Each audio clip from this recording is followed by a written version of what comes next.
Hello, it's good to have you with us at this hour. I'm Daniel Tre for Arirang News. We start at the nation's top office. The Park Geun-hye administration has repeatedly vowed to focus on job creation this year. Our Park Ji-won explains why and how the issue landed at the top of the president's agenda.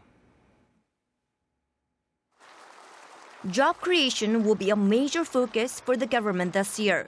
During an annual series of policy briefings for the president that wrapped up last week, ministry after ministry targeted job creation as one of their main goals. President Park Geun-hye also stressed the importance of job creation at each and every briefing. 현장의 목소리를 귀담아 듣고 꼼꼼하게 정책 설계를 잘 해서 더 많은 일자리, 더 좋은 일자리로 국민들께 보답해야 하겠습니다. After the briefing sessions wrapped up last week, the president paid a visit to the Youth Hope Foundation, which she helped launch, and which provides customized employment services for young people. During the visit, she again mentioned youth job creation as one of her administration's top priorities. 어떻게 하면 이 청년들에게 이 분야에서 더 많은 일자리를 만들 건가? 어떻게 하면 더 많은 기회를 만들 건가? 이게 일관되게 그 모든 그 부처 업무 보고에서 중요한 포인트였습니다. The youth unemployment rate reached a 15-year high of more than 9% last year, and 1 in 5 of those who do find employment land in temporary positions, prompting concerns about the nature and quality of available work.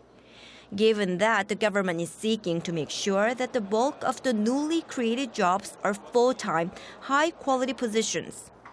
To that end, it introduced a new labor guidelines that will go into effect on Monday. It says existing laws will be applied more strictly to ensure that companies that aim to exploit young interns or trainees as cheap labor face punishment. The guideline also says night and weekend shifts will be prohibited in principle for internships, and the proportion of internships should not exceed 10% of a company's regular workforce.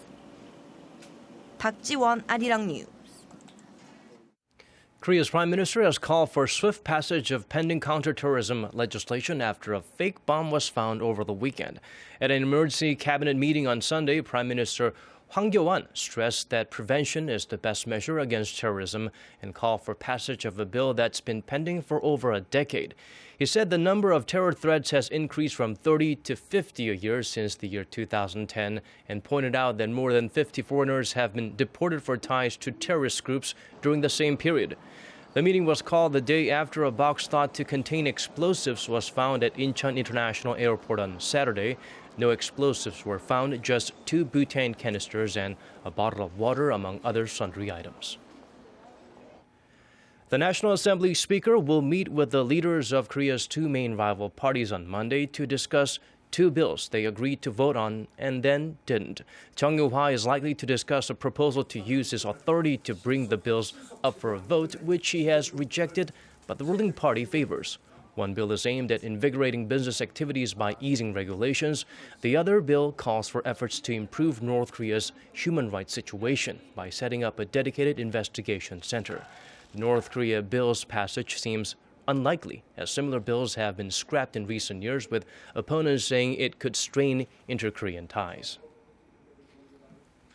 Ever since North Korea conducted its 4th nuclear test earlier this month, missile defense talks have been rekindled in Seoul and Washington, including the possible deployment of the system known as Terminal High Altitude Area Defense, or THAAD. South Korea expressed support for the idea this week, and so has a U.S. official. Our Oh Soo-young reports. Deploying the United States Terminal High Altitude Area Defense System to the Korean Peninsula is an alliance decision that should be made by both South Korea and the US. That's according to US Pacific Commander Harry B. Harris Jr., who spoke to Seoul-based Yonhap News Agency for an interview released Sunday. North Korea's 4th nuclear test on January 6 has renewed missile defense talks in the south, including the possibility of a THAAD deployment to protect South Korea from the North's growing missile threats. Whilst Seoul's defense ministry has previously denied having talks with the US on the matter, it expressed a positive stance about it last week, saying THAAD could be of help to the country's national security and defense. However, THAAD deployment is a sensitive issue in the region China sees it as a threat to its national security, fearing the radar systems will subject it to close monitoring. Pacific Commander Harris said in regard to Beijing's opposition that its opinions are simply interesting, and that any deployment decision should be made by Seoul and Washington together. He also reiterated his concerns about North Korea, saying it is the biggest threat, not only to the peninsula, but a threat to Japan, Hawaii and the US mainland, and said he cannot rule out the possibility that the regime might be able to miniaturize or develop a long-range weapon. To address the current regional security challenges, the commander encouraged closer trilateral cooperation between Seoul, Washington and Tokyo. Oh Soo-young, Arirang News. Korea is making steady progress toward developing homegrown space launch vehicle, with part of it scheduled for a test in December 2017. The head of the Korea Aerospace Research Institute, Cho Kwang-rae, said Thursday they are gradually resolving a problem with a locally built 75-ton second-stage thrust engine. The problem could cause the engine and the entire rocket to explode. The development of the 75-ton engine is crucial to the project, which aims to launch the finished vehicle by the year 2020. Once complete, the three-stage rocket will be used to put satellites into the Earth's orbit. South Korea will introduce an omnibus account system next year to facilitate transactions for foreign traders. It's the first revision to the country's foreign investment management system in 24 years. While the current system requires each investor to open a separate account, under the new system, an asset management company can open a single account for multiple foreign investors, cutting transaction costs and reducing the inconvenience to the traders. The change is also expected to help the country get its stock market reclassified in the developed market category by index compiler Morgan Stanley Capital International. The inclusion on the advanced market index should help Korea avoid unnecessary turmoil at times of increased volatility involving emerging markets.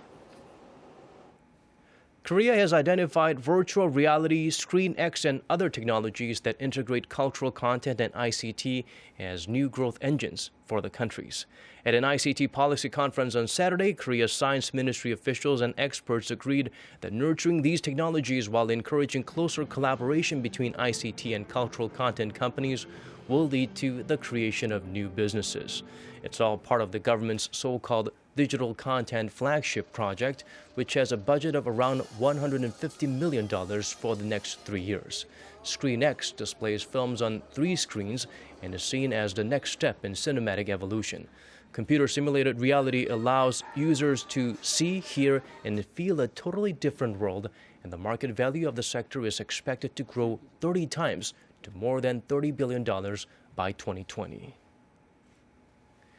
The Zika virus continues its spread across the Americas. According to Colombia's National Health Institute on Saturday, more than 2,100 pregnant women are infected among the more than 20,000 confirmed cases in the nation. Although abortion is illegal in Colombia except if the woman is a victim of rape, has significant medical problems, or the fetus is fatally deformed, Zika infection now falls within the health ministry's requirements for the procedure. The government has also urged women to delay pregnancy for 6 to 8 months to avoid infection. The mosquito-borne virus is linked to microcephaly, which prevents the brain of a fetus from developing properly. So far, no cases of microcephaly or deaths from the virus have been reported in Colombia. Zika cases have been confirmed in 23 countries and territories in the Americas, and scientists are racing to develop a vaccine. The rate of the people who regard themselves as healthy is lower in Korea than in almost any other OECD nations. Around 2/3 of Koreans believe they are in poor health, but as our Chun Jung-in reports, the concerns may only be in their heads. The Korea Institute for Health and Social Affairs has released a health status report based on statistics from the OECD. The report showed that only 35% of Koreans aged 15 or older think they are in good health, roughly half of the OECD average of 69%. Japan was the only other country that had a subjective health level below 40%.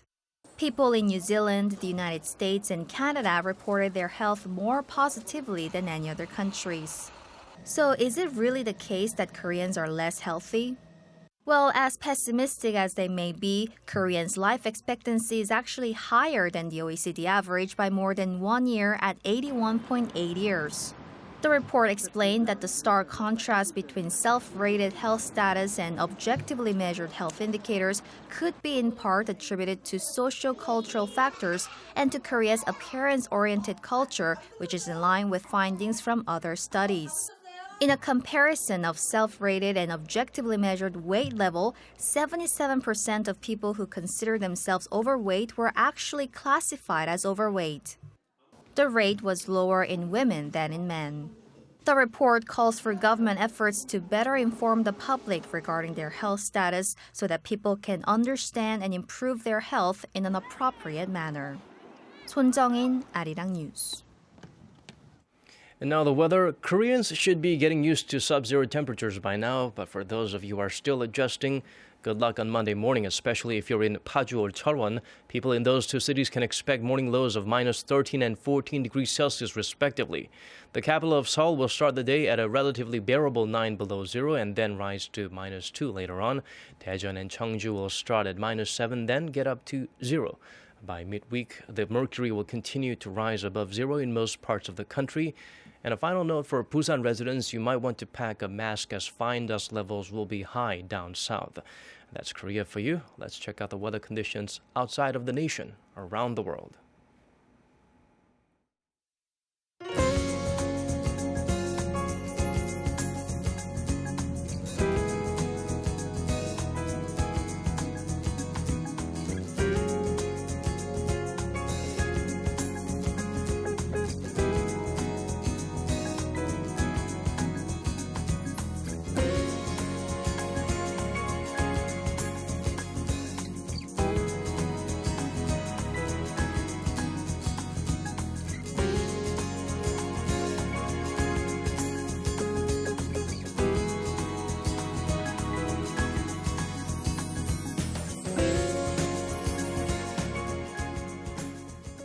That's it for this hour's newscast. More updates coming your way at 10 p.m. Korea time. Thanks for watching.